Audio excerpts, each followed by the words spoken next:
എന്തിനാ ഇങ്ങനെ കരയുന്നേ? സങ്കടമൊന്നുമല്ല.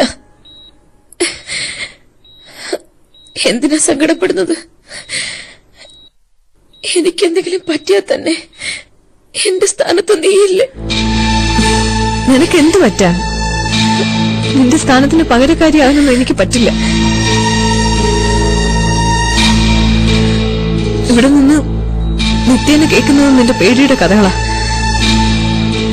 മോളും ദേവനും ഞങ്ങളും ഒക്കെ ചുറ്റും ഉണ്ടായിട്ടും എന്ത് സമാധാനം കിട്ടാത്തത് നിന്റെ മനസ്സിന്?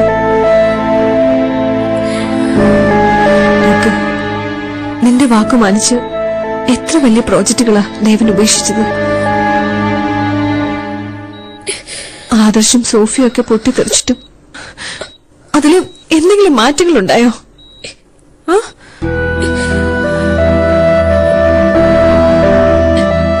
ഞാനൊന്നും പറയാറില്ലേ അമ്മനെ, ഭാഗ്യവതിയാ നീയെന്ന്. 10 ജന്മമോ ഒരു ഭാര്യയ്ക്ക് കിട്ടേണ്ട ഭാഗ്യമാ ദേവൻ എന്ന ഭർത്താവിലൂടെ നിനക്ക് കിട്ടിയത്. എല്ലാവരും ശപിച്ചിട്ടുണ്ടാവും എന്നെ, അല്ലേ?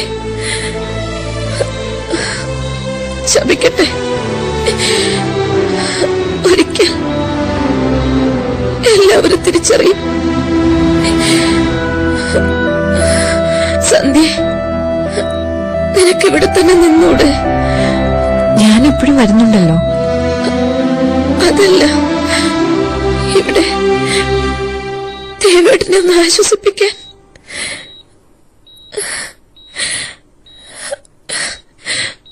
മനസ്സൊരുകയായിരിക്കും. ഉള്ളിൽ തട്ടുന്നത് എന്തെങ്കിലും പറയുന്നവര് കൂടെ നിന്നിട്ടല്ലേ കാര്യമുള്ളൂ. നിനക്കത് പറ്റും.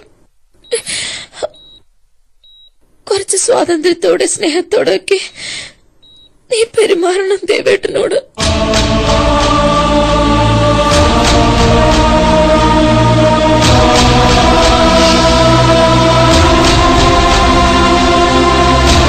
മലബാർ ഗോൾഡ് അവതരിപ്പിക്കുന്നു എന്റെ മാനസപുത്രി. സമർപ്പിച്ചത് മലബാർ ഗോൾഡ്, ആത്മബന്ധത്തിന്റെ സ്വർണ്ണ സ്പർശം.